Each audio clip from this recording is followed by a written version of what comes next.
Time Trammel by Miriam Allen deFord. Originally published in the November 1956 issue of the Magazine of Fantasy and Science Fiction. Republished in one more magazine, the March 1968 issue of a French one called Fiction, and in two anthologies, Deals with the Devil in 1958 and Quickie Thrillers in 1975. Its sole appearance in a collection of the author's stories came only in French language in 1988. Read by Darrell T. Smith II for my channel, Quasar Spectra. Time Trammel. Saturday, November 26, 1955, 12:11 p.m. Dr. Ogden worriedly caressed his bald forehead as he watched. "You see, the door's fast," he said, "just the way the nurse reported it to me." Dr. Vance, bigger, huskier, and older, pounded hard with both hands. "Come on, Henry," he called. "Let us in. Don't you want your lunch?" There was no reply. The door hadn't budged under the pounding. "But surely he couldn't lock it?" Vance asked in a shocked tone. "Naturally not. We don't provide locked doors for paranoiacs, no matter how well they're doing. He's sealed it with something." "What?" "Well, that's what we'll find out. Oh, here you are, Bert. I want you to break this door down. Got the axe? And first tell the ward nurse to keep any stray patients away from here." It took half a dozen blows by the burly orderly before the thick door yielded. Fragments of something splintered off from all four edges. "Clay," said Ogden, picking up a piece. "He's been modeling in industrial therapy. Probably kept stealing little bits and putting them in his pockets till he had enough. He has water in his room to make it soft again." The door fell inward with a crash. "Okay, Henry," said Dr. Ogden, stepping over it. "What's all this about?"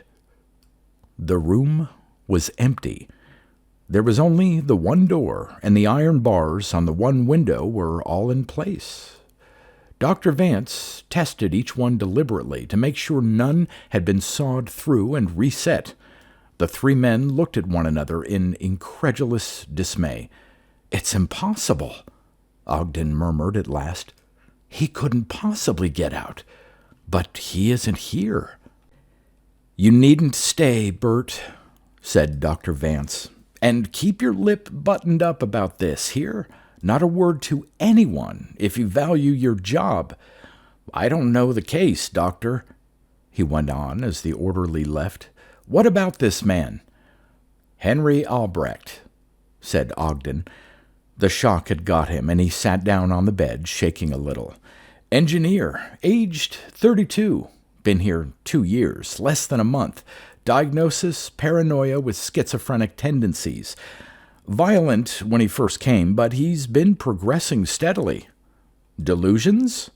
2 main ones. He was going to invent a machine to travel through time, and he had signed a pact with the devil.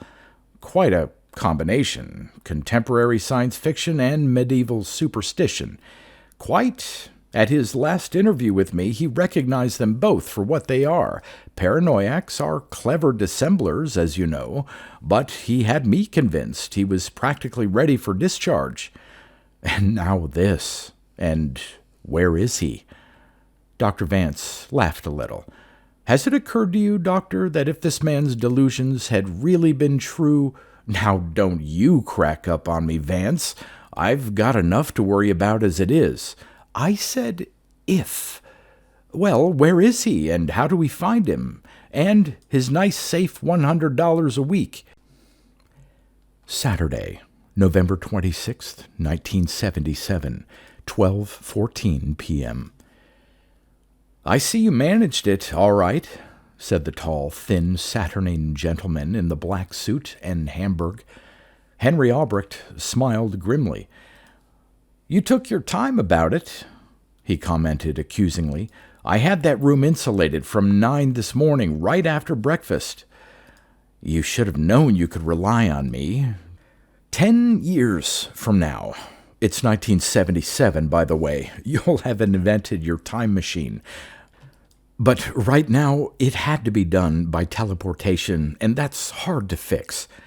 And now, how about confirming our little arrangement? Albrecht's eyebrows traveled up in surprise. What arrangement? He asked. The devil frowned.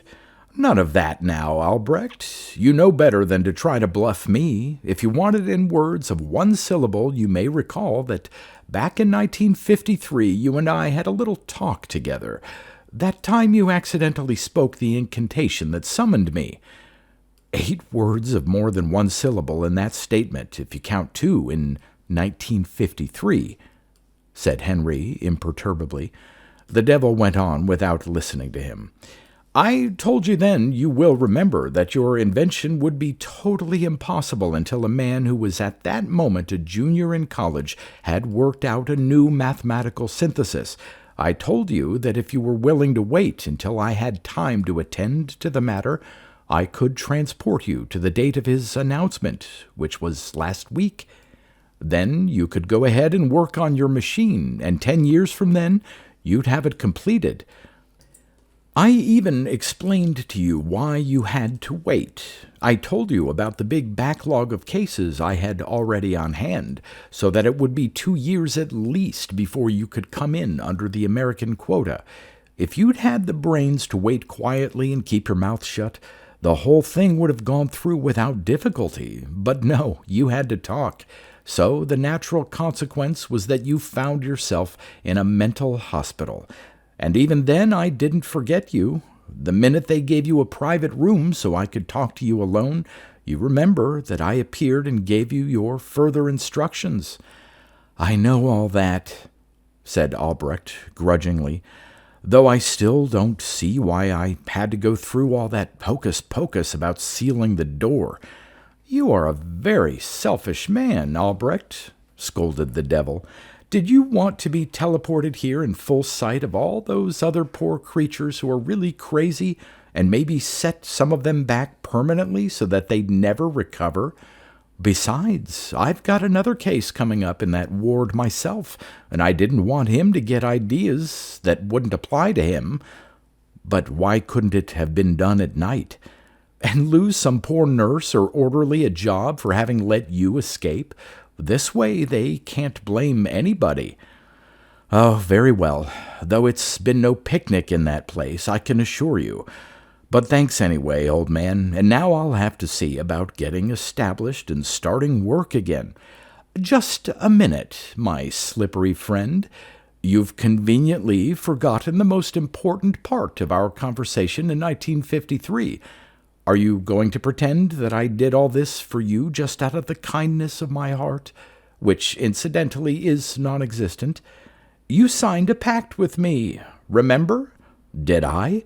You know blessed well you did, and with your blood, too. How anachronistic, but still binding. And what were the terms?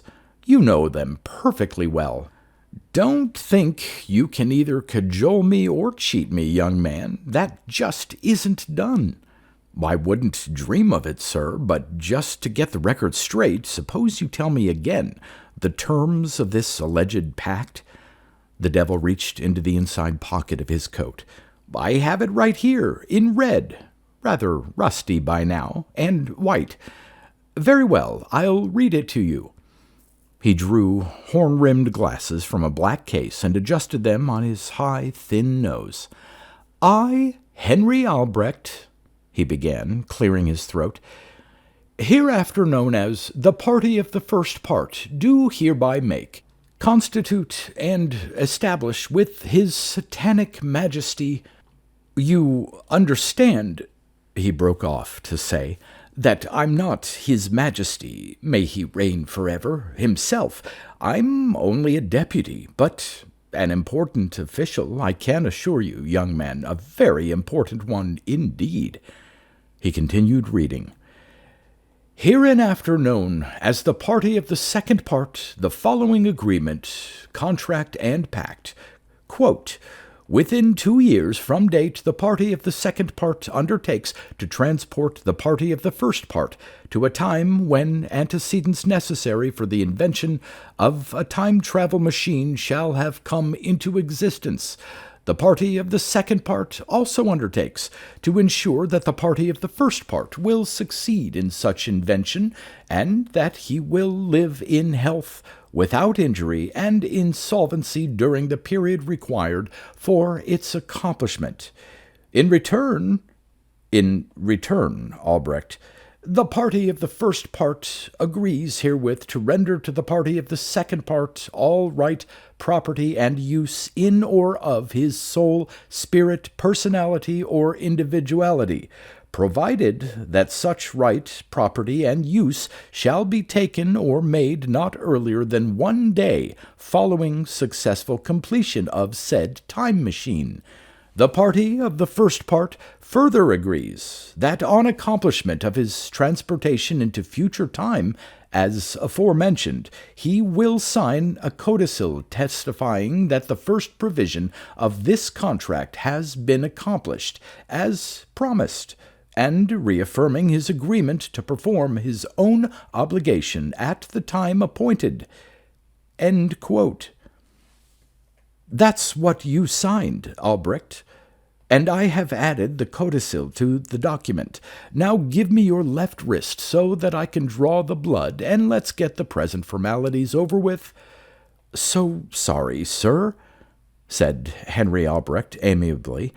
Thanks for everything and all that, but your contract isn't worth the asbestos it's written on. What? What?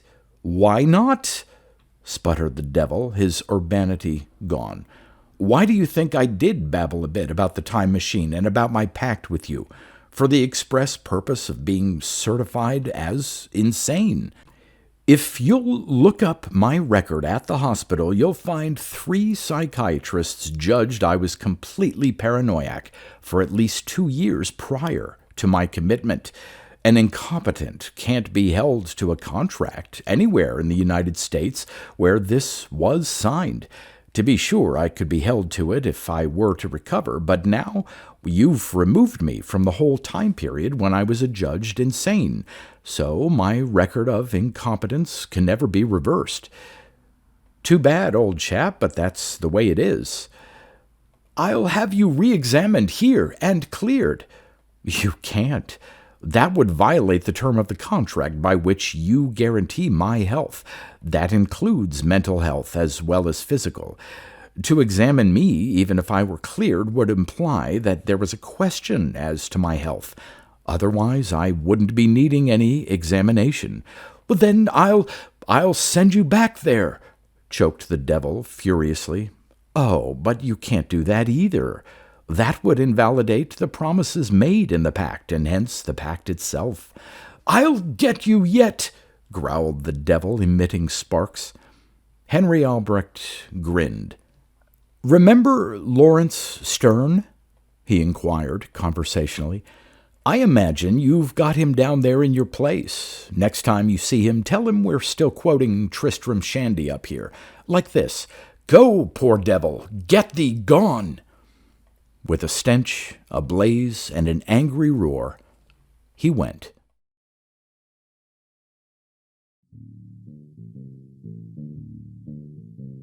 You've been listening to pre-1990s speculative fiction readings with a highlight on science fiction by Darrell T. Smith II. Please consider clicking the donation link in the description box. Thank you so much for your time and your imagination.